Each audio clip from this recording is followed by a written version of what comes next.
just going to answer from here. I'll write whatever that needs to be written to explain. But it's also just important to take your own notes and listen as we are explaining certain things, because this is about application. One beautiful thing about application is that even when we create our solutions, and there are so many things or elements that we take into consideration, because each student thinks differently. There is things that you could be noticing. As long as you can apply yourself, there is multiple correct answers. That's why I need you to be able to think outside the box, if there's such a thing. But now let's look at question one. You are the head of the internal audit department, and your team is in the process of finalizing the internal audit engagement on the invoicing process in the organization and preparing the report with findings. The findings are not yet been finalized and are still being discussed. You have been invited to spend the weekend in the head of procurement department's country house and enjoy a weekend filled with social activities and entertainment. The best course of action is that, do you accept the invitation? Because there is nothing wrong with some social activities over the weekend. Do you accept the invitation but decline to discuss any work related issues? Do not accept the invitation at this time. What would you do? Maybe that's the question I should ask you if you were in that situation. Oh, are you guys okay? What's going on? I haven't seen you answer this much. See. Okay, I see Unam there. You are already saying let's maintain our objectivity. See. Okay. It seems everyone is thinking C. Do not accept the invitation at this time. That's the answer that you guys are coming up with. That is always at times the simpler one. But then the question is why? What will you be violating if you accept that invite? I saw Unam was saying we need to maintain objectivity. Now, under maintaining objectivity, which standard? I remember that picture that I said you must have in mind. This is what I said you must have in mind. So now you need to start thinking under maintaining objectivity. What standard will be the issue here? What do you think? Let's see. 2.2. You are not going to say 2.2 in your assessment. We don't necessarily need the number. If you know it, it's fine, but you need to give us the wording. Okay, we need to safeguard there.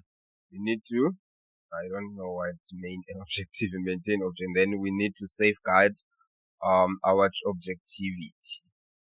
Now the question is, if you accept it, what could go wrong? What could happen? Well, your objectivity might be compromised. You might end up making unbiased opinion. That's a good one. That means your individual objectivity might be compromised, or you can say impaired or presumed.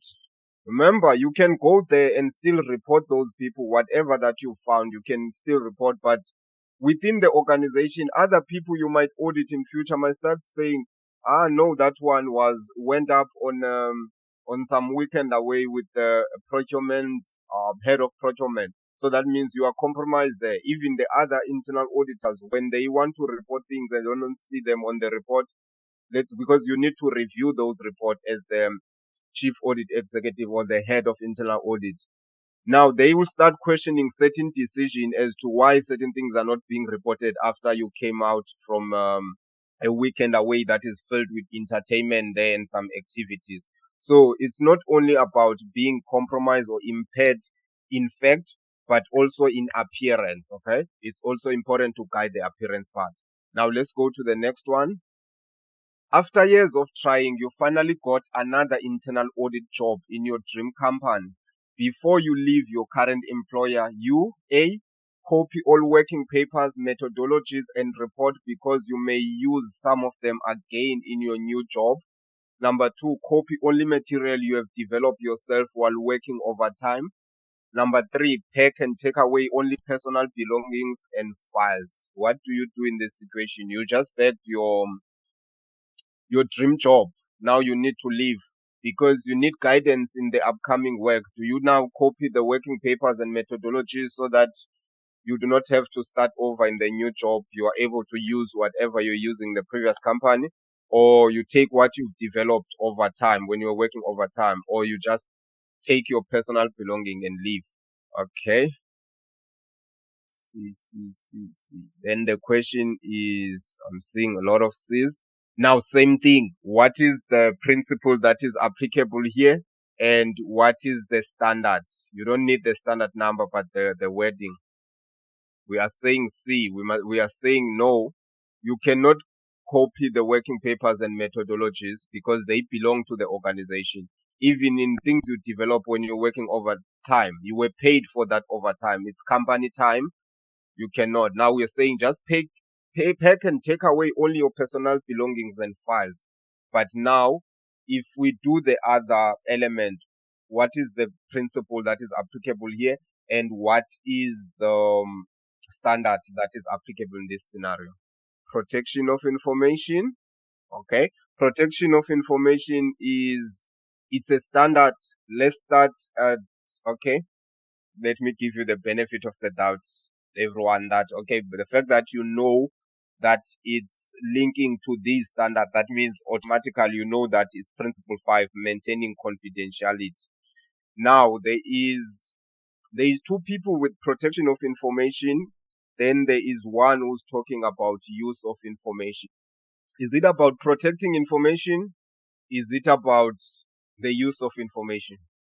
And then I don't know, the person DL there is bringing something interesting, but something DL there, you are bringing something important there, integrity. I'm going to come back to that. There, you are bringing something else that challenges the status quo. It seems everyone is going for use of information. Now, question is, in that use of information, what is the issue? If you decide to take this thing, what will you be doing? Remember, use of information, we said you cannot use company information for personal gain. This is personal gain. The fact that it's going to assist you in the other job that you are going to, then you are using company information for personal gain. So that is an issue. But DL was bringing something that speak to integrity. Is it integrity? If we're saying integrity, then what is the standard that we'll be talking about under demonstrating integrity? I didn't see Dale. You already came up with something. That means you were going for something there. Okay, we said there is legal and ethical objective.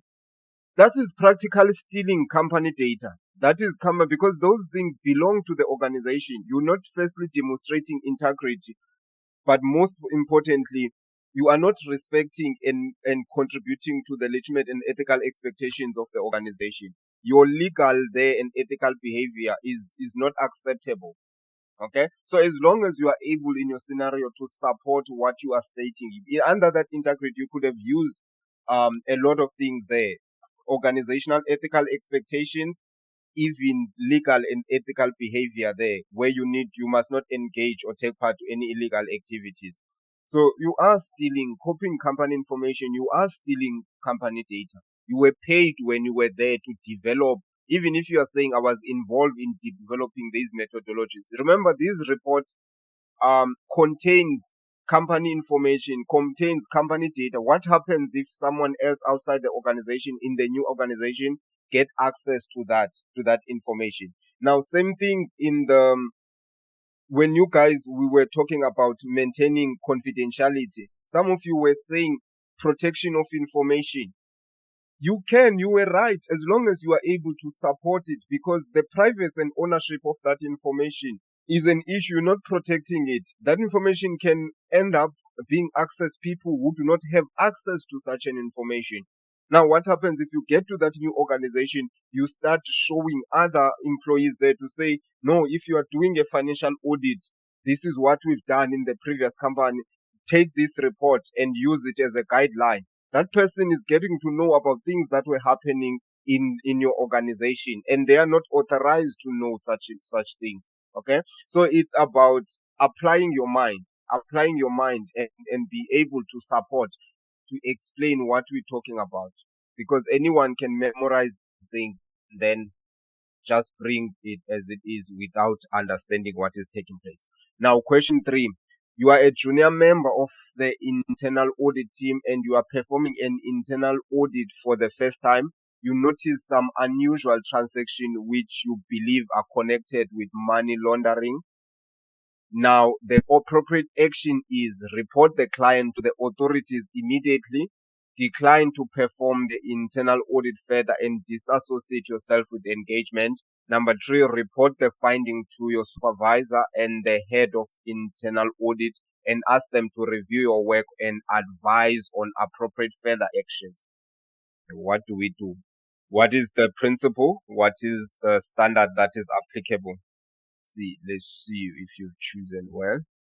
Okay, I see you all doing C's.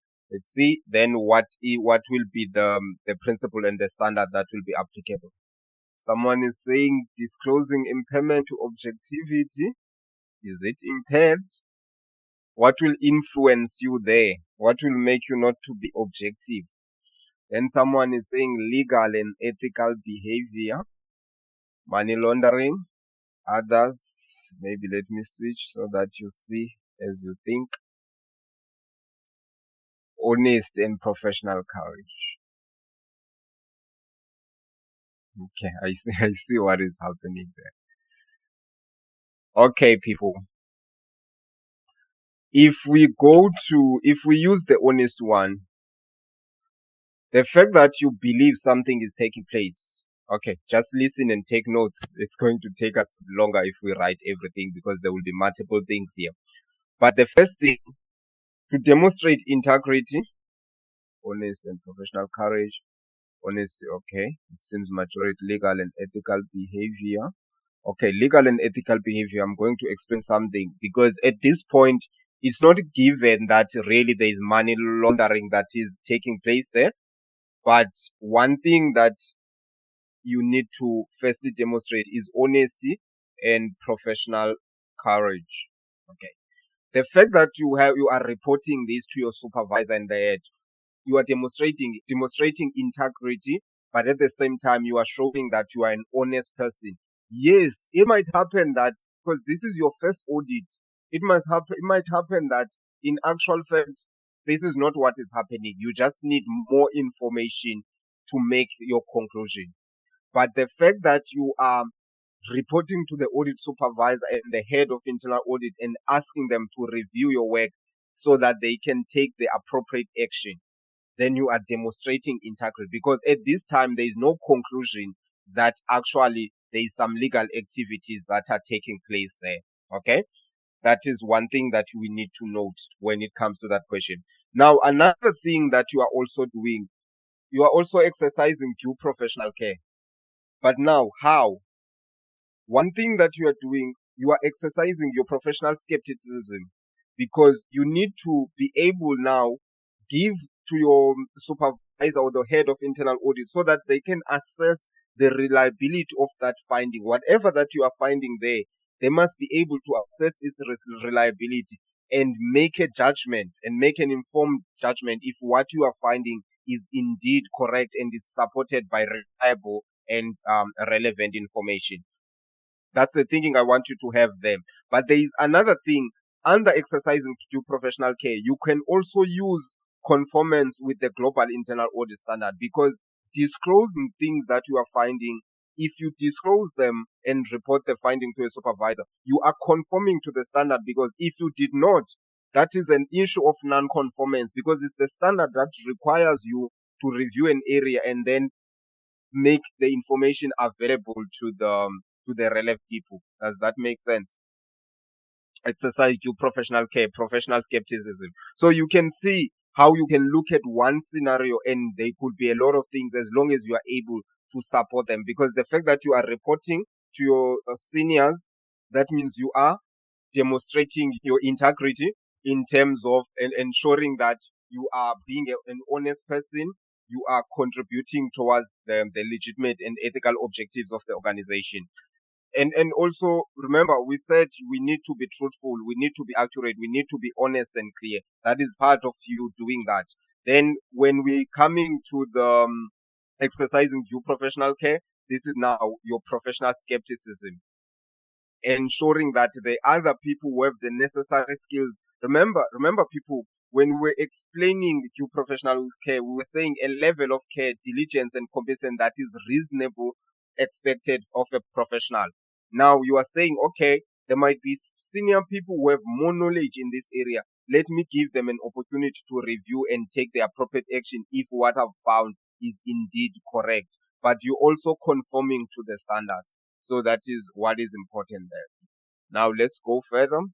You and your colleague are both members of an internal audit team of a large municipality. While traveling home together on the bus, you actively discuss your work, mentioning details, names, findings related to procurement and contracting.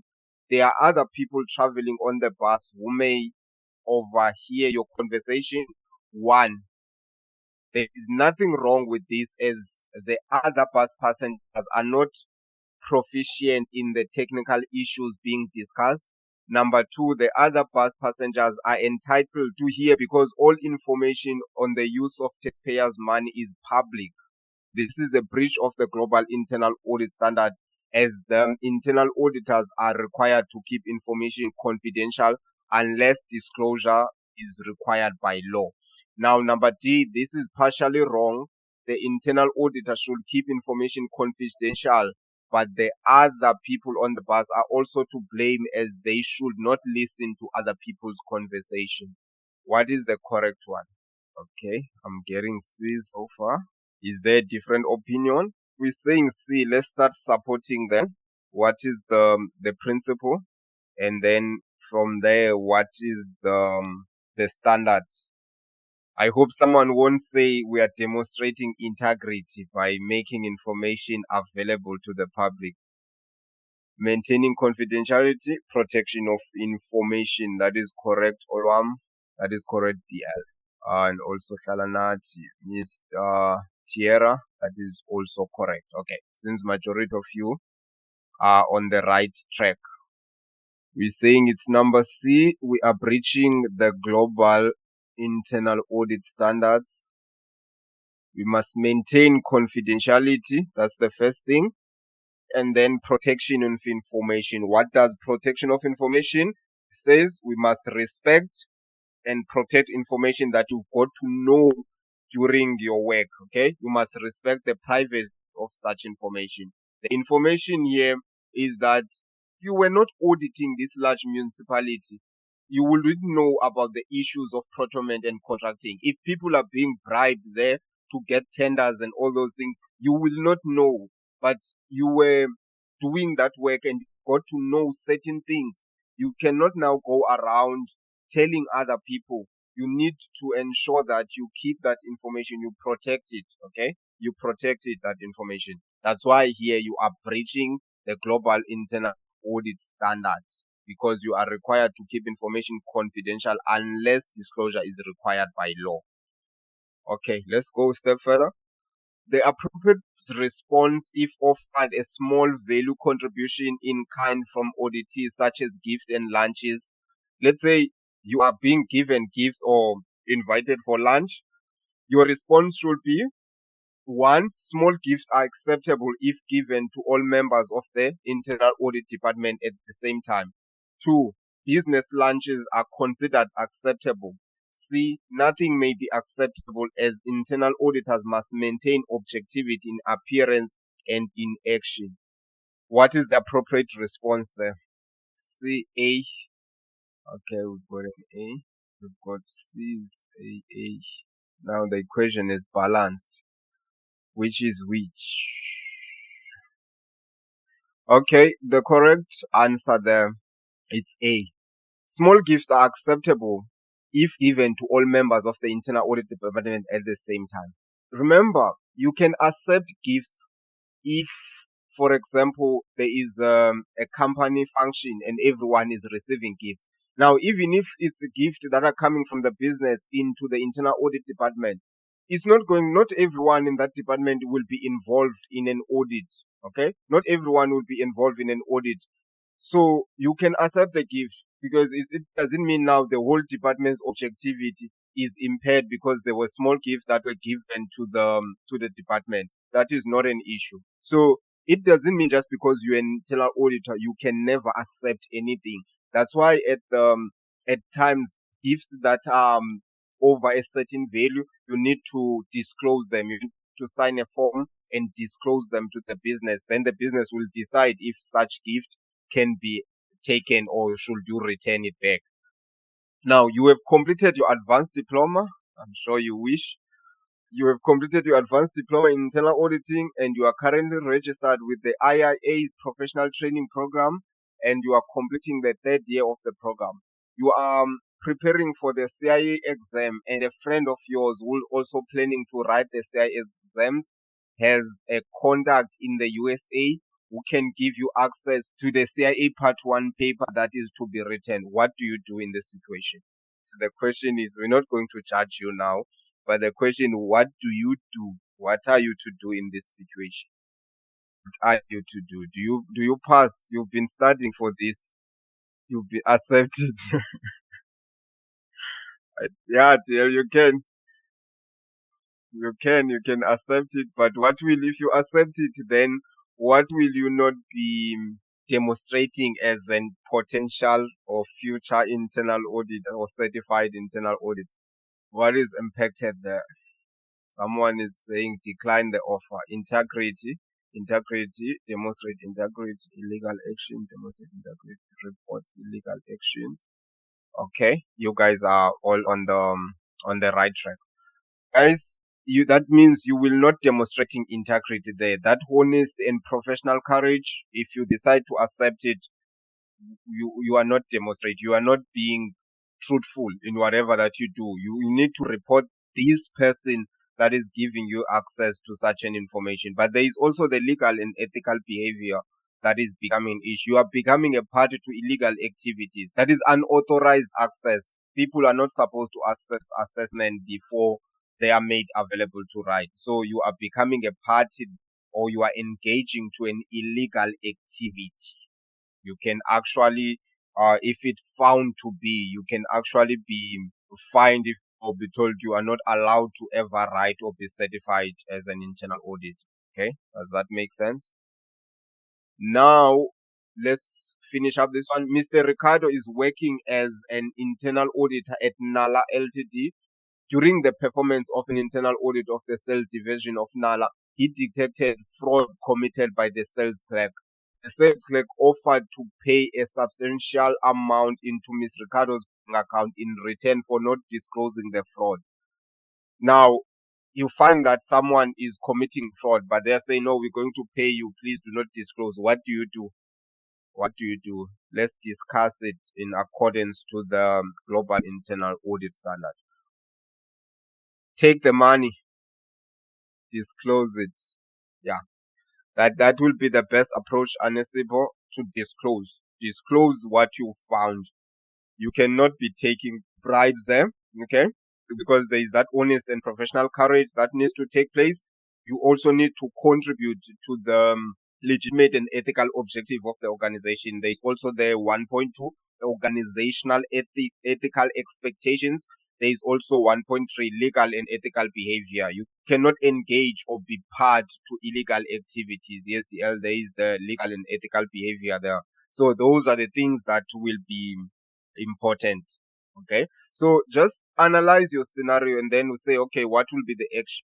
Remember, this is not applicable to the sales clerk, but it's applicable to the internal auditor. They once reported they are going to face action as per the business policies, whether they are expelled or all those things. But you, as an individual auditor, what do you do in this situation? Do you report? Do you take the bribe?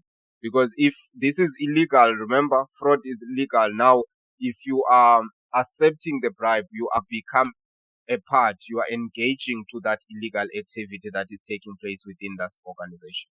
Okay. Mr. Ricardo January is an internal auditor working as the head of internal audit at CSR Pty Ltd, a waste management facility. During the performance of an internal audit, he detected that CSR released polluted water into the Val River, which exceeded the permitted level of waste by 50 times, what do you do as internal audit? This is the principle and the standard that is applicable there. Integrity, okay, that is correct. What is the principle? Legal and ethical behavior. That will be dependent on what you do. Okay, that is okay. That is correct in terms of legal and ethical behavior because that is an illegal activity. You're supposed to be a responsible corporate citizen as an organization. Now, if they are doing that and exceeding the acceptable level, and you do not report, you becoming or you are engaging or becoming part to an illegal activity that the organization is doing. But there is also the honest and professional courage there.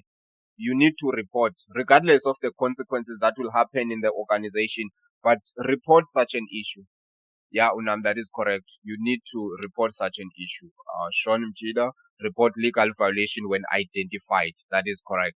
You need to report when we identify any, because we need to abide by the law ourselves. So when we see a violation of the law, we need to, or regulations, that must be disclosed and reported to the appropriate stakeholders. Are we aligned when it comes to ethics and professionalism? Are we aligned, people? Okay. Have yourself a great day and enjoy the rest of the